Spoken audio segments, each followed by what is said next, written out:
Welcome back, guys, to EDH Upkeep Podcast, episode 3? Possibly 3, possibly 1. We're not keeping track. You shouldn't either. That's good. It's just follow along. Yeah, follow along, but don't keep track. Yeah, there you go. That's good. I'm your host, Sonny, aka Daddy Pig. And I'm your host, Joseph. How you guys doing? And today we're going to be talking about the ban list in Magic the Gathering. Should it exist? Should it not? I know a lot of people have a lot of strong opinions on the matter. We're going to talk about the cards that are on the ban list and if they should be taken off or if they should stay. But first, this podcast is brought to you by Power9 Games. Power9games.com. They have the fastest shipping. They ship anywhere in the United States. You need cards, they got them. Power9games.com. Very good store, very good people, a friendly staff, and really good stock of Magic cards. If you're local here in Vegas, please give a visit over to Power9 Games. It's amazing. You won't regret it. And if you're not, again, they have the website. They ship anywhere, ship fast, and it's good. It's good. It's good. It's a good store. You're into tabletop games like Warhammer. What is that called? Wrath of God? No, what's it called? God tier. Just God tier. Tabletop games in general. If you are a Pokemon player. Yeah, if you're just a card fan, a TCG fan, or a person, even if you want to play D&D, they have a back room that has a nice big table, so you can have a nice big group, a D&D group come out. Go right ahead, have fun. It's a very great place to have a good time and be amongst people that will enjoy it as well. Exactly. We're going to start off this podcast episode with something that I like to call random fake facts of the day. Did you know that if you release a pig into the wild, it'll instinctively grow tusks? That is actually true, folks. That's not true. That is very true. I don't think that's true. It's very true. Is it true? Yes, it's very true. Okay, well, I guess that's a random fact. I don't know. I could be talking out of my ass here. It could be real, but I got him to believe it, right? Okay. All right, Joe. What's the first card we're going to talk about? So the first card we're going to take a look at, we're not going to look at the entire ban list, just a few cards here and there. For example, Balance. Cool looking artwork on it. It's got a knight holding a sword and on top of an icy peak. Really cool. But it's a 2-drop white card, 1 white, 1 colorless sorcery that says each player chooses a number of lands he or she controls equal to the number of lands controlled by the player who controls the fewest. Then sacrifice the rest. Players discard cards and sacrifice cards the same way. So it's one of the reasons why it's banned is Wizards has this anti-land destruction thing because it makes the game unfun. It does. Tell that to Rose. Yeah, the people out there who love land destruction decks, more power to you. But if you've ever been sitting there at home wondering, well, why don't they like this deck that I play with? It's because land destruction. You're stripping resources. Also, another way is the wording on it is kind of confusing, and that's also something Wizards tries not to do. Hopefully, as much anymore as print confusing wording effects like that. But it's really just for the land destruction deck and the fact that it's such a cheap cost. Turn 2, you have the ability to just basically go, hey, guess what? That your lands you guys have played in those past 2 turns, gone. If someone's stuck, someone like mana screwed. I think at that point I would scoop. Yeah, I probably would. If you land destruction turn 2, I'd be like, what that is only a precursor to what your deck might have. Yeah. And I don't want to have to sit there, take 3 more turns to rebuild to have 3 mana. And then it gets board wiped again. And then you have to do it again. Yeah, so it's probably why he doesn't want to do it. Another card that could possibly come off the ban, though I feel like this card can with how the game is moving and how it's becoming faster, is Grisha Brand. He is one of my favorite cards from Avacyn Restored. He's a 8-drop demon, 4 black mana, 4 colorless, with a flying lifelink already on him. You can pay 7 life to draw 7 cards. Now, the reason why he's banned is because basically you pay 7 life, you get a whole new hand, and he has got lifelink on him. So if you can swing over something, you gain that life right back. Right. And you can pay that life as many times as you want to draw that many cards. So if they just give Grisha Brand a hard once per turn, you can pay 7 life and draw 7 cards. He'd still be really good. That's a whole brand new grip of cards in your hand. Right. Just be a hefty cost, right? It'd be a very hefty cost. But he also has lifelink, so you get that right back. I mean, he would go great in a Crick deck. Any life gain, life drain deck, he'd go great in, especially, because he just goes really, really well. Ew. Yeah, Grisha Brand is pretty cool. But again, a simple little hard once per turn, there you go. Or if they take out his lifelink ability, now it's kind of like what a demon should do is, you can pay your life to activate abilities, but you can only do that a certain amount of times. Right. So even if with the lifelink on it, it's still a good card, but you're going to be losing life, as what black does. Exactly. Correct. So erratas, I don't want to see cards get errated, but if it allows people to play with Grisha Brand or play with certain cards again, I'm in favor of it. I truly believe that we should be able to play with any card that's printed, but I can understand why some cards get banned. Yeah. Like Lutri the Spell Chaser. Oh, now you're talking. Yes, this is the one where his mechanic companion originally was just a card that sat outside of your deck in the game. If the conditions were met. If the conditions were met of the companion, which Lutri just said that you have to have each card in your main deck has a different name. Really great for Commander. But now that they changed the rule on Companion, so now that they changed the rules on Companion, you have to tap 3 mana to first add them to your hand from their Companion zone. So it limits his usage because normally you could just, as I was telling my friend off screen or off chat, you basically have Time Warp, which is a 5 mana drop for an extra turn, and then you have Lutri, which is actually 3 mana. So if you had 8 mana, you could Time Warp, add Lutri to your hand real quick, flash him in, you get an extra copy Time Warp, and now you get an extra 2 turns. Well, now you have to have a total of 10 mana for that to work, and 8 to 10 difference in a red-blue deck is a big difference. Big difference. So I feel like with Calamax he would shine, but Calamax, exactly, because Calamax is green, red, blue, so you could fit those 2 cards in there. Mm-hmm. If Calamax is tapped, you play. Well, Calamax only copies your first instant. That's it doesn't copy your most of your your extra turn cards are sorceries. Oh. So you wouldn't be able to copy, but you'd be able to copy it with Lutri. That's right. So there's different things. So Lutri can come off the ban list again because they can even take away his flash ability. So that would even further hinder him, but still make him a pretty decent. Because red and blue you'd like to copy. Izzet colors. If you're an Izzet player, you generally have a lot of cards or some cards in your deck that either allow you to recast a card from the graveyard with the Jumpstart or Flashback or Revoke or another mechanic, or you have a lot of copy cards that allow you to basically play Lightning Bolt. You reverberate, you can cast Lightning Bolt again for free. Mm-hmm. So red and blue is known for copying stuff or bouncing it or reoccurring it a couple times. Makes sense. And that's basically, then the rest of them are like Sylvian, or not Sylvian, Primeval. Yeah, actually, no. Where is he? Primeval Titan. That's actually a good one. Primeval Titan can get a word change instead of him just looking for 2 lands. It can be 2 basic lands. Right. Primeval Titan is a 4-drop, 4 basic mana, 2 forests. Trample, whenever Primeval Titan enters the battlefield or attacks, you may search your library for up to 2 land cards, put them onto the battlefield tapped, then shuffle the deck. Yeah, I feel like if they dropped this to 1 land, it would not be as bad. Maybe it's the trample part? I would just say what makes him broken is when he enters the field or attacks, you get to search your library for 2 lands. Right. And they don't come in, but they come in tapped. But that can get you Command Tower. That can get you your fetch lands. That can get you all these broken non-basic lands that can help you combo out early. Right. So if they switched it to basic lands, it's a rampant growth on a creature. Right. With trample, which is still good. Mm-hmm. But you can see that you got stuff like Scape Shift, and the only reason why Scape Shift isn't banned is because you have to sacrifice your lands. But now with all the stuff coming out from Zendikar Rising, you can easily get that stuff back with like Ancient Green Warden, Crucible of Worlds. You got stuff that recurs cards from the graveyard, the Ramunap Excavator, which you can play lands from your graveyard. So Scape Shift isn't banned because it sacrifices your lands, but you get to put lands on the battlefield. Nahiri's Lithoforming does the same thing. You sacrifice X amount of lands, you draw a bunch of cards, you may play X amount of lands from your hand. Mm-hmm. Yeah. So Sylvian Primordial with a tweak of 1 word, instead of just saying lands, you just say basic lands. You can come off the ban list. I don't see that being a problem anymore. Sundering Titan, personally, change it to it's land destruction, which is why they don't. Right. Wizards they just hate land destruction. They hate land destruction.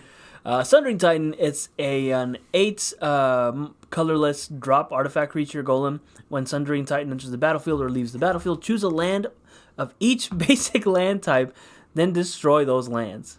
What the fuck? So basically, what Sundering Titan's wording is if you play him in your play group, and let's say if one of your opponents has a basic white and a basic black, another one of your opponents has blue, red, green, you get to basically choose one of each of those colors and blow up those lands. So he can kill 5 lands at one time. It's disgusting. Yeah. Yes, but he is a 8-drop artifact. But there are a lot of ways to reduce the cost of cards. Of course. If Sundering Titan just said that you can just destroy 2 lands, he still probably wouldn't come out. Sundering Titan would have to get a whole rework, and that would basically just make a different. Might as well make a different card. Yeah. So unfortunately, Sundering Titan I don't see coming off the ban list. Goodbye, Sundering Titan. Anytime soon. He does look really cool. Really big ass Titan on really really cool. It kind of makes you wonder though, like when Wizards does make cards, like this is one big argument that Nick, Joe's brother, that he actually makes, is why, like Wizards makes these cards, right? I mean, this is me asking you and anybody else out there. Wizards makes these cards, and I know they play test them rigorously. I know they spend about 3 years. Every set is like about 3 years behind. I don't know. From their planning. It's from their planning. I have no idea. So it's like, but it kind of makes you think like what was going through their mind when making this card and letting it be approved. It could be evolution trying to evolve the way the game is to keep it from hitting that stagnant, like, oh, I've been playing with the same cards for the past 5 years. Magic doesn't know how to do anything. It could be them trying to branch out to new territories. You know, with branching out to new territories in any game or anything, it will either be received really well or disliked, and sometimes they're just going to have to do it regardless of the dislike. Again, because it will help the game advance further. One of the cards that's highly talked about that probably is up on this thing is a new card coming out in Commander Legends, which drops the 20th of November. Opposition Agent. And she's a human rogue. She's a black 3-drop, a 1 black, 2 colorless for a 3/2 human rogue. She has flash, so you can play her at any time basically. You control your opponents while they're searching their libraries. So they crack Evolving Wilds, they go searching for a land. You can tell them, nope, you didn't find a land. You failed the search. Basically, that's all you're going to hear what that is. You failed the search. Show me your deck. You failed the search. Or you can get them stuff that they don't want. You can get them shitty lands. If they're a 3-color deck, you can get that, and you see that they have 2 of the 3 colors, you can keep giving them one of the 2 colors that they don't need. Or you can just keep stacking their deck full of big creatures, or some way to manipulate it. There's also a commander that says your opponents can't draw cards, so you basically effectively lock your opponents out from having fun, which is why Opposition Agent might be banned. It's because they see this. It's not necessarily a card coming out that is necessarily broken upon release. It's combos that make cards broken upon release. And the second effect is while an opponent is searching their library, they exile each card they find. Yes. You may play those cards as long as they remained exiled, and you may spend mana as though it were mana of any color to cast them. So even though if Opposition Agent leaves the field, you can still cast those cards. So you can put something out like an extra spell turn, and then when you hit that requirement, you play that, you get an extra turn card. It's just Blightsteel Colossus. Yeah, exactly. It's a big problem. You can remove key card, or it just also gives you the ability to look into your opponent's deck. That's true. So you're seeing what they might have, and if you look at their commander, you might know the strategy behind that and find a way to easily beat what are the key combos for them to go infinite or to win immediately. So it takes away the whole mystery of, okay, well, you may know my commander, but you don't know how I play it. Right. So do you think that'll be banned? Yeah, 100%. Opposition Agent. And again, she is a really good card. She is a rare, so the chance of pulling her might be a little high. She could be one of those rares that has a really low pull rate. Mm-hmm. But for those who do get her and do use her, I do see her being a problem if it's not fixed, which is unfortunate because it's not necessarily just her problem, it's also combinations of her with other cards. Imagine putting her in mill rogues. So on top of you milling their deck, you actually get to see what they have too. So it kind of, in a way, you're taking the deck away from them if you think about it. Yeah. So you can mill their deck for an absurd amount of times, and then if they finally have that little light of hope that they can search for something. Oh, well, I get to search it for you.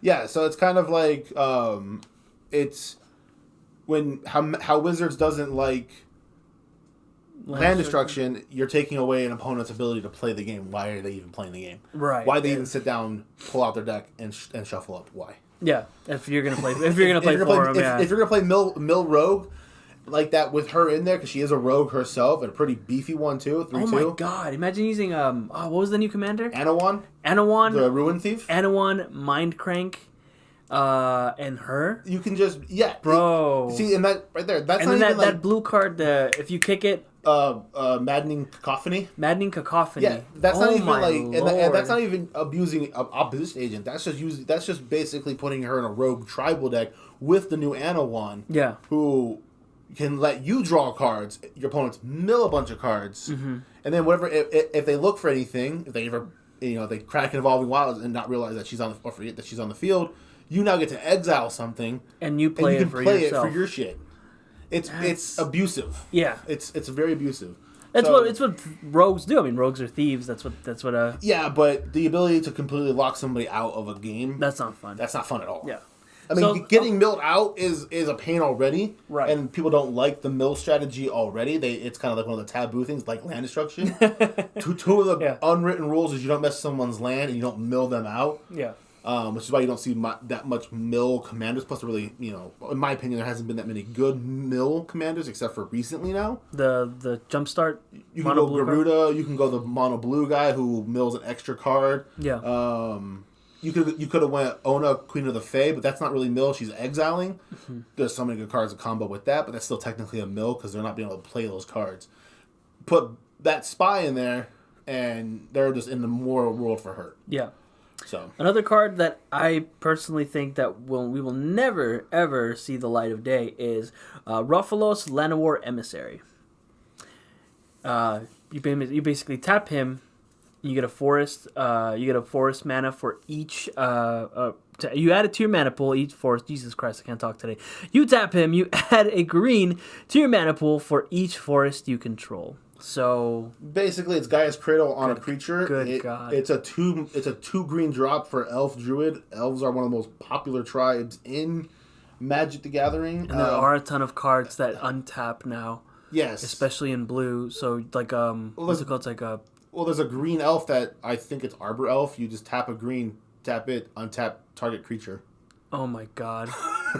And then if you have mana, and then if you have Gaia's Cradle, you pretty much like you're set. In a mono green deck or mono blue, as you're about to say, it's just it's gross. It's gross. And now with something like Staff of Domination coming back out in Commander Legends, you can go infinite with that as well. Bro. So there's pieces that work together. Yeah. So yeah, certain cards can never come off unless they get a complete errata or something changed, or like that guy goes from a 2-drop to like a 5-drop. Even then, yeah, it's still pretty powerful. Yeah, it's still pretty powerful. But he's a weak dude. I think he's a 2/1, so one little shock will kill him. At that point, I don't think you just might as well make a new card, like you said earlier. Yeah, you might as well make a brand new card. Yeah.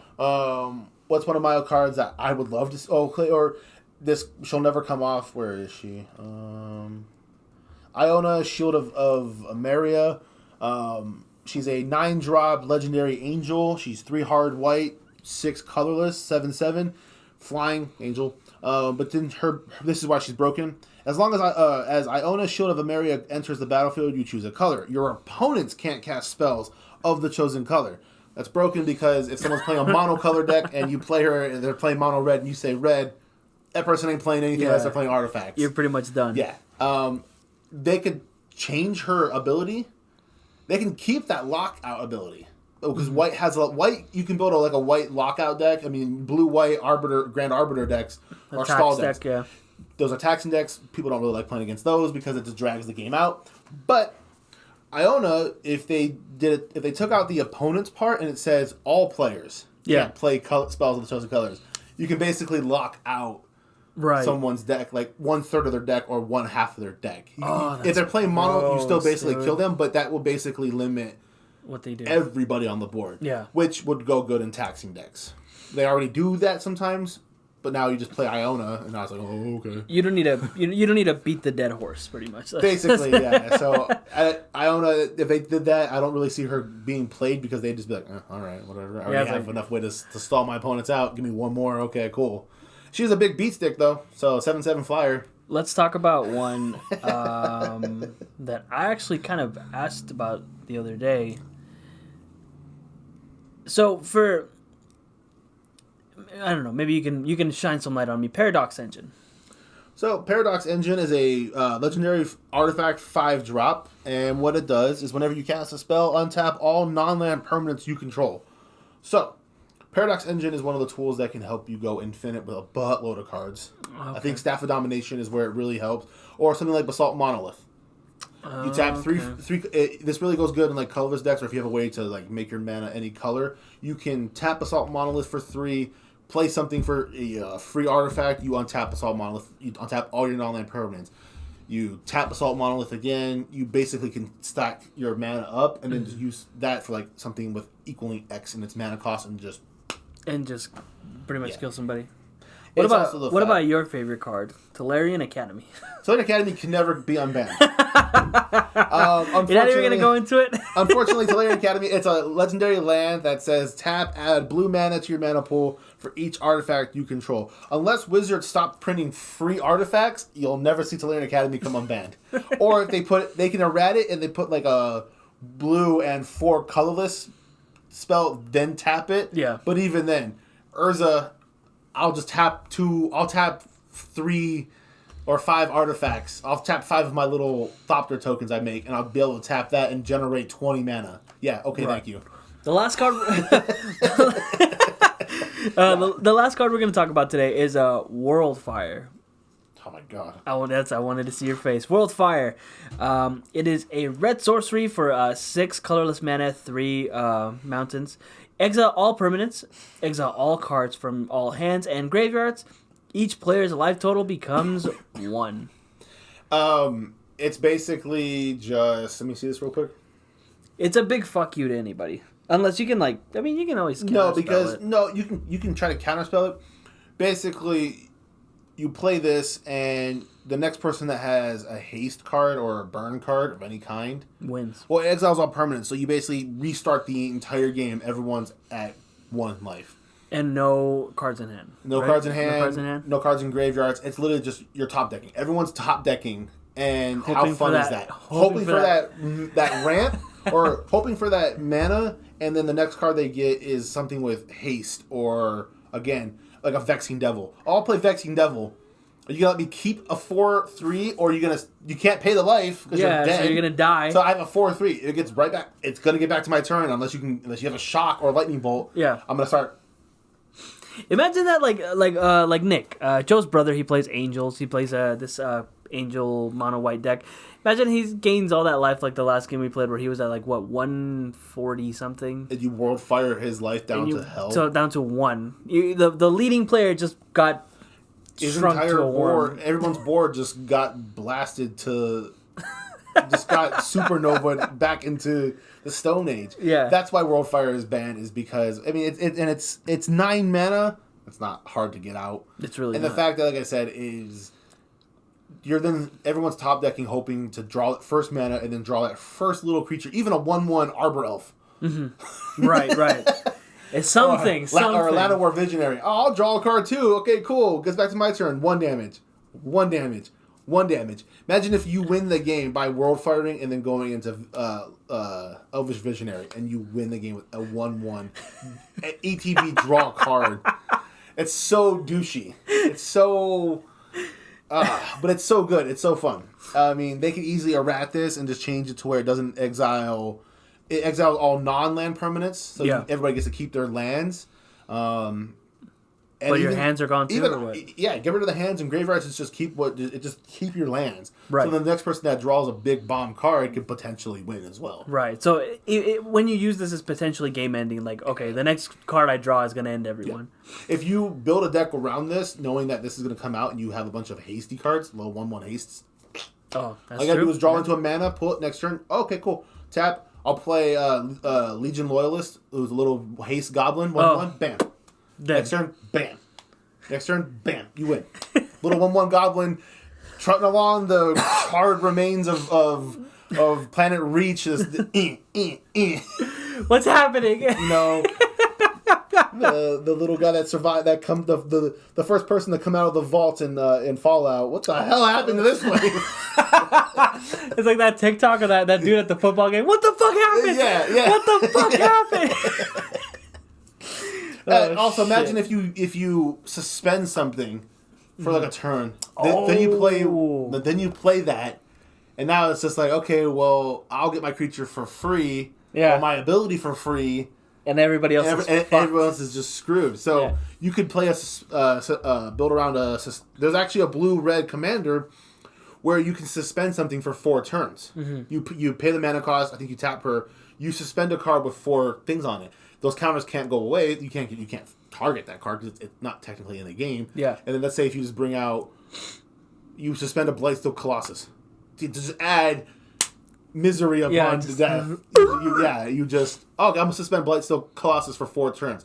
Turn 1, where the next turn it's gonna come out, you just go, or even if you just let it come out, then you because it exiles, right? World Fire. Yeah, it exiles. Okay, yeah. So then you World Fire the turn before. Yeah. And then as the dust is settling and we're all picking ourselves up, out comes this huge poisonous Colossus from the remains and just starts 12 beating everybody down with poison counters.